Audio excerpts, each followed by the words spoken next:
Okay, let's look at conjunctions. Conjunctions are glue that let us join together different pieces of sentences, either words, phrases, clauses, or in some cases, whole sentences. There are different kinds of conjunctions and they have different powers to join parts of your sentences together. The three that I want you to know right now are these three. The first is coordinating conjunctions. They're also called fanboys. There are only 7 in English. Memorize these 7. For, and, nor, but, or, yet, so. Fanboys. They have special powers. They can join 2 sentences together without becoming part of either sentence. This is important when we go to add punctuation to our sentences and we need to move elements around to make our sentences more complex or more sophisticated. The next is called subordinating conjunctions. There are about 50 of them in English. I've listed a few here. You won't be able to memorize all of them, but you should be able to distinguish them from the fanboys. So that's why you need to memorize the 7 fanboys. These have different rules.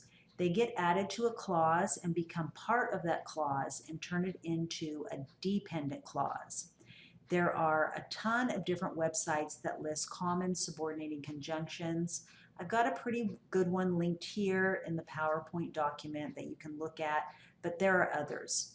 And the last one is relative pronouns. I've got them listed here. They will be part of an adjective clause where the adjective clause is describing a noun in a sentence. The relative pronoun will be standing in for one of the nouns in the main sentence. Just a real quick look at some conjunctions in sentences. The first two show and, which is one of the fanboys. In number 1, it is connecting 2 nouns. And in number 2, it is connecting 2 sentences or clauses to make one larger sentence. However, you can see that the word and is not part of either one of these clauses. It's its own separate piece. If I change the order of these two and say, the boy is 16 and the girl is 15, the and still stays in the middle. Now look at number 3. Do you see the conjunction? There's a subordinating conjunction when she turns 16. It is a piece of glue that is working to stick the 2 clauses together. Without that piece of glue, this would be a run-on sentence or a comma splice. It also gives us some important information about the relationship between these 2 clauses. It's telling us the time relationship between them. That's what subordinating conjunctions do. They tell us what the connection or relationship is between the 2 things in the 2 clauses. And you'll notice that the subordinating conjunction is part of the clause. So if we were to switch the order of the clauses and say, she will learn how to drive when she turns 16, the subordinating conjunction when comes with the rest of the clause. So it does not stay separate like the fanboys do. And then for sentence 4, the lady who lives next door to her will teach her to drive. The conjunction there is the relative pronoun who. So that word is both a conjunction and a pronoun. It's serving to connect the 2 clauses. The lady will teach her to drive and the lady lives next door to her. But instead of saying lady twice, we use the pronoun who. And for our very last part of speech, we have prepositions. These are one kind of conjunction. They work to connect nouns to your larger sentence. So every time you have a preposition, it should always be followed by a noun. What we've got here in this chart is a list of 6 common prepositions along with verbs that they can go with. But in a sentence, they would always be followed by something, by a noun or a noun phrase or a pronoun. If you are not sure what preposition is supposed to follow a verb, you should be able to find that information if you look it up in an online or paper dictionary. It should list the prepositions along with some example sentences so you can see how it is used.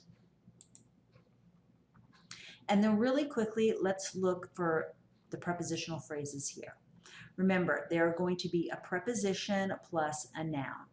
The first one is over the summer, with over being the preposition and the summer being the noun phrase. The next one is to Pismo Beach. To is the preposition and Pismo Beach is the noun. And then when we look at sentence number 2, there's one prepositional phrase, at each other, where at is the preposition and each other is a pronoun. Now really quickly, thinking about these prepositional phrases here, think about the function of what they are doing in these two sentences. Over the summer gives us information about the time. To Pismo Beach gives us information about the place.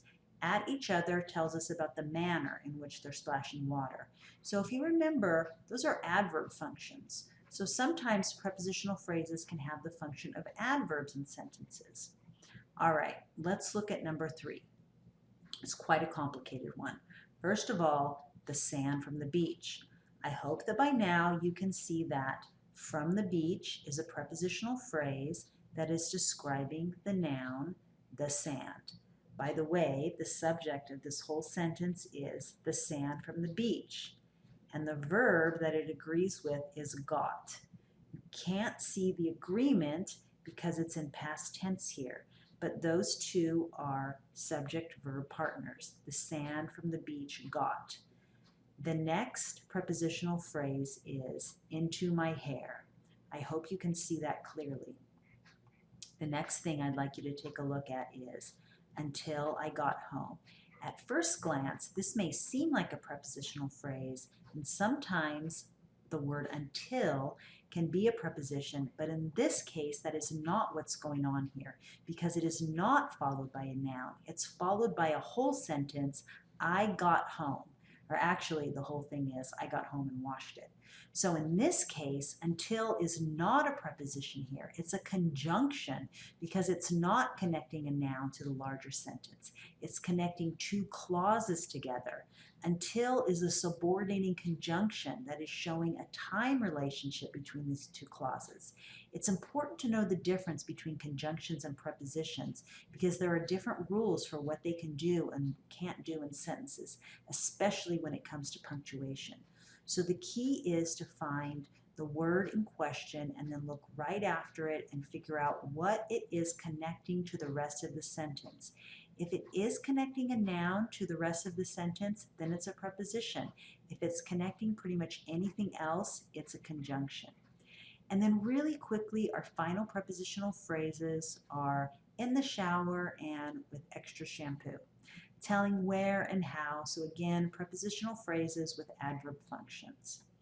Okay, that brings us to the end of the video series. It's a lot of information to digest. I recommend that you look over the PowerPoint along with your notes to make sure that you understand the concepts. You do not have to have everything memorized now, but having a good understanding of these parts of speech and being able to recognize them in your own writing is the first step to being able to create more sophisticated and complex sentences and to be able to correct your own errors.